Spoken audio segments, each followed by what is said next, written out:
người ga xa ai làm răng lá vàng trong trường đam bên màu oanh cười lan lên lan cơi xem ru mờ sắp bay qua ban con.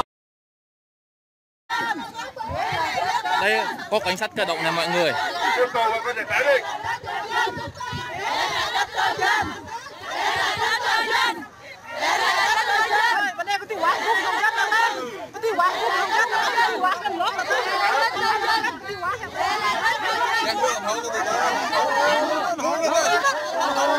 Con bể rồi.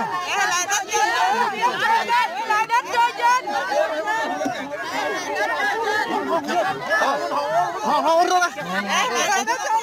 Một con. Em đi chưa? Em về luôn. Đây cảnh sát cơ động mọi người.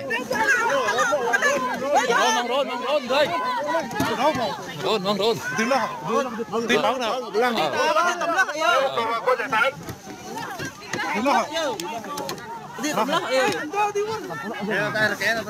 Đây là đất cho dân. Đây là đất cho dân. Đây là đất cho dân. Đây là đất cho dân. Để lại đất cho dân. Để lại đất cho dân. Để lại đất cho dân. Để lại đất cho dân. Gọi hết răng rồi. Hết răng phóng rồi. Để lại đất cho dân. Để lại đất cho dân.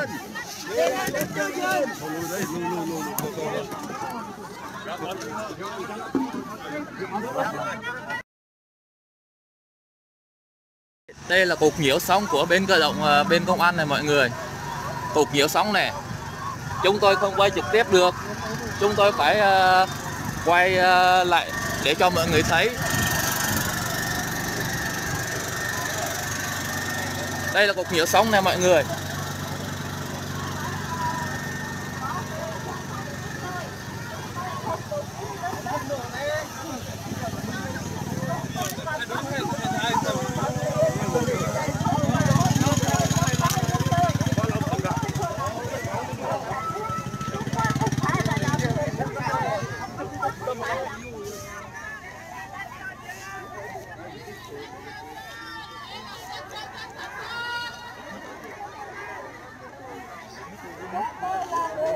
Đây là đất cho dân. Đây là đất cho dân thật tốt. Chúng tôi cần đất.